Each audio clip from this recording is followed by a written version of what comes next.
ನನ್ನ ಹೆಂಡತಿ ನನ್ನ ಮಕ್ಕಳು ಯಾವತ್ತೂ ನನ್ನ ಕೆಟ್ಟ ಗುಣ ಹೇಳಿಲ್ಲ. ನಿಮ್ಮಪ್ಪ ಕುಡುಕ, ನಿಮ್ಮಪ್ಪ ಜೂಜಾಡ್ತಾರೆ, ಮುಂದೆ ದಿನವೂ ಹೇಳಿಲ್ಲ. ನಿಮ್ಮ ಅಪ್ಪನ ಮೊಮೆಂಟೋಸ್ ನೋಡು, ನಿಮ್ಮ ಅಪ್ಪನ ಶಾಲುಗಳು ನೋಡು, ನಿಮ್ಮ ಅಪ್ಪನ ನಿಂತ್ಕೊಂಡು ಮಾತಾಡ್ತಾರೆ ಸ್ಟೇಜ್ ಮೇಲೆ ನೋಡು ಹೇಗೆ ಮಾತಾಡ್ತಾರೆ, ಕೂತ್ಕೊಂಡು ಬಾಯಿ ಮುಚ್ಕೋಬೇಕು. ಬರೀ ಇವನ್ನೇ ಹೇಳಿ ಹೇಳಿ ಹೇಳಿ ಹೇಳಿ ಇವತ್ತು ನನ್ನ ಮಕ್ಕಳಿಗೆ 50-55 ವರ್ಷ ಆದರೂ ಕೂಡ ನನ್ನ ಎದುರು ನಿಂತ್ಕೊಂಡು ಮಾತಾಡೋಕೆ ಹೆದರ್ತಾರೆ. ಯಾಕೆಂದ್ರೆ ಅವಳು ಕೊಟ್ಟ ಪಟ್ಟ, ಅವಳು ಕೊಟ್ಟು ಬಿಟ್ಟರೆ ಅದು ಅವಳ ಭಿಕ್ಷೆ ಕೊಡ್ತೇವೆ ಹೋಗಿದ್ರೆ ಇವತ್ತು ಅಲ್ಲ ಅದು ನಂದು ಕರ್ತವ್ಯ ನಾನು ಮಾಡಿದ್ದೀನಿ. ಅದಕ್ಕೆ ಯಾಕೆ ಅಷ್ಟೊಂದು ಎಮೋಷನ್ ಆಗ್ತೀರಿ?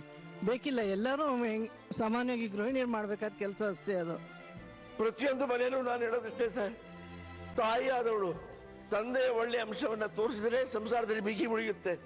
ಅದು ಬಿಟ್ಟು ನಿಮ್ಮಪ್ಪ ಯೋಗ್ಯ, ನಿಮ್ಮಪ್ಪ ಜೂಜ್ಕೋರ ಅಂತ ಗಂಡನ್ನ ಹೆಂಡತಿ ಬೈಯೋದು, ಹೆಂಡತಿ ನಿಮ್ಮಮ್ಮ ಸಮಾಜಕ್ಕೆ ಹೋಗ್ತಾಳೆ, ಅಲ್ಲಿ ಹೋಗ್ತಾಳೆ, ಇಲ್ಲಿ ಹೋಗ್ತಾಳೆ ಅಂತ ಒಬ್ರಿಗೊಬ್ರು ಮಾನ ಕಳೆದ್ರೆ ಆ ಸಂಸಾರ ಮೂರ ಬಟ್ಟೆ ಆಗೋಗುತ್ತೆ.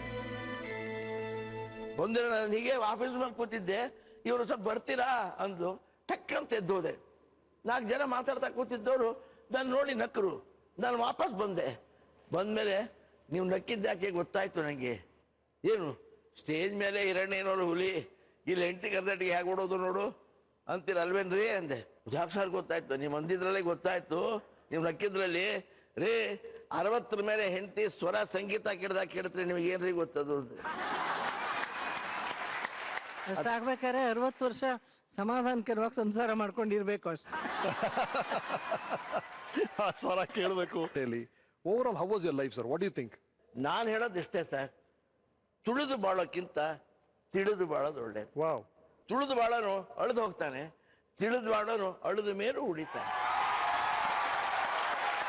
ಜಗತ್ತಲ್ಲಿ 2 ಜಾತಿ ಮನುಷ್ಯರಿರೋದು, ಸತ್ತಂತೆ ಬದುಕಿರುವ ಜನ, ಸತ್ತ ಮೇಲೂ ಬದುಕಿರುವ ಜನ. ನನಗೆ ಸತ್ತ ಮೇಲೂ ಬದುಕಬೇಕು ಅಂತ ಆಸೆ ಇದೆ.